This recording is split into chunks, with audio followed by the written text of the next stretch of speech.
रामकिंकर शताब्दी समारोह में राष्ट्रीय स्वयंसेवक संघ के प्रमुख मोहन भागवत ने अपनी उपस्थिति दर्ज कराई। चित्रकूट में चल रहे शताब्दी समारोह में उनके साथ मंच पर संत उत्तम स्वामी महाराज, मुरारी बापू, मैथिली शरण महाराज, चिदानंद महाराज भी मौजूद रहे। इन सभी महान संतों ने अपने अपने विचार साझा किए। जहां मुरारी बापू ने कहा, यह चित्रकूट सभी कूटों में महान है।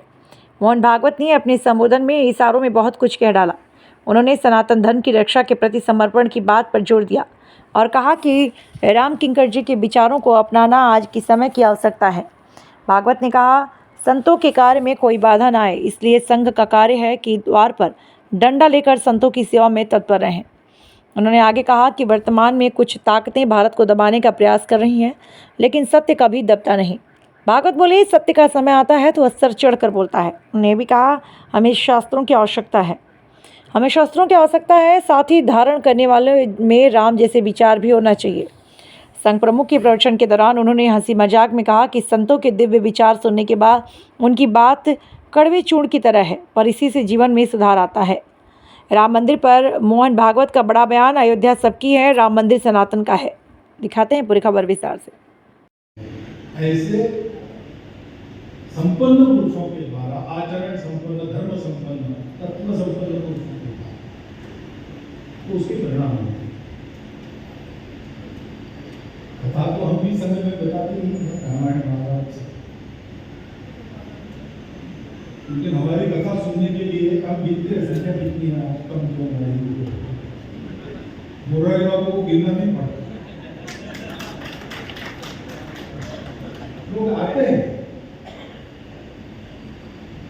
क्यों आते हैं? क्योंकि भक्ति भाव श्रद्धा की बात है, लेकिन हर एक को अनुभव होता है कि श्रवण से हमको कुछ मिला है हमें पैसा रखा नहीं, हमारे जीवन को और उन्नत करने वाला कुछ नहीं। अब अपने देश को ठीक करना, आज ये धर्म की लड़ाई चल रही है और हम ईश्वर प्रदत्त कर्तव्य अपना निभाएं, ये अपेक्षा है धर्म देने। धर्म के पक्ष में हम खड़े हो जाए। सारा वर्णन हुआ है, सभी पूज्य संतों ने वर्णन किया है, मुझे ज्यादा वर्णन करने की आवश्यकता है। लेकिन ये होना है तो आचरण जाना चाहिए। लोगों कथा सुनते हैं लोग, कथा ऐसी प्रभावी आ गई तो परिवर्तन भी होता है मनुष्य के जीवन में। तो जीवन परिवर्तन होता है तो दुनिया में उधार नहीं होता है। आज भारत से आशा करने की है, एक तरफ स्वार्थ के भय से उभरते भारत को दबाने के प्रयास होता है, क्योंकि वो सत्य को दबाने के प्रयास है। सत्य कभी दबता नहीं, सत्य कभी बनता। इसलिए आज की भाषा में राष्ट्रों को नेशन स्टेट, लेकिन हमारे यहाँ ऐसा नहीं हुआ।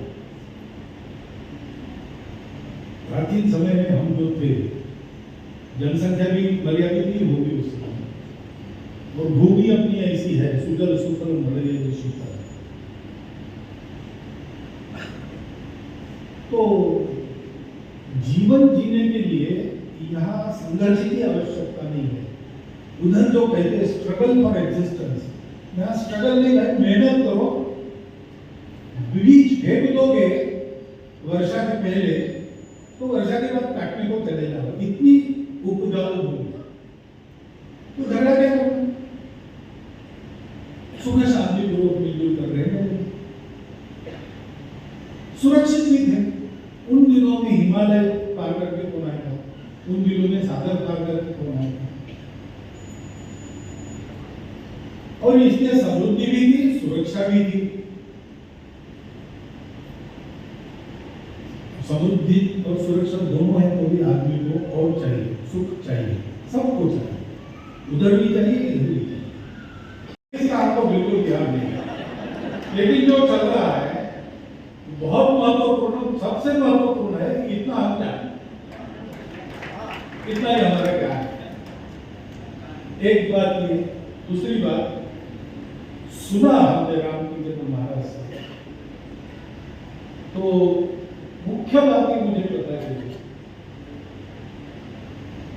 कि उनकी राम कथा यानी राम कथा ही होती थी, इधर उधर की कोई बात नहीं।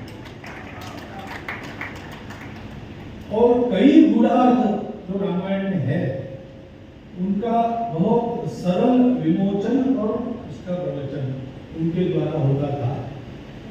तो जो अभी बात कही गई कि कथा के अंदर में श्रोता और कथाकार दोनों प्रतीककार हो जाते हैं एक में, वैसा सामर्थ्य उनकी वाणी में था। और ये तभी होता है, श्री राम रक्षा स्तोत्र में ऐसा अंत में कहते रामो राजने सदा विजयते राम परमेश्वर भजे रामे चित्तलय सदा भवतु। तो जिसका चित्त पूर्णतः विलीन हो गया है राम में, उसी के मुख से ऐसी व्याख्या संभव है जो अभी कहा गया। बाबा जी ने कहा इनके बारे में कि ये कोई पुरुषार्थ का परिणाम नहीं है, पुरुषार्थ का परिणाम भी नहीं। जब लय हो गया तो पुरुष तो तत्पुरुष में विलीन हो गया और वहां से दुनिया में जो जब आना चाहिए तब आ रहा, ऐसी ही बात। और वो जो आता है वो हमारे राष्ट्र का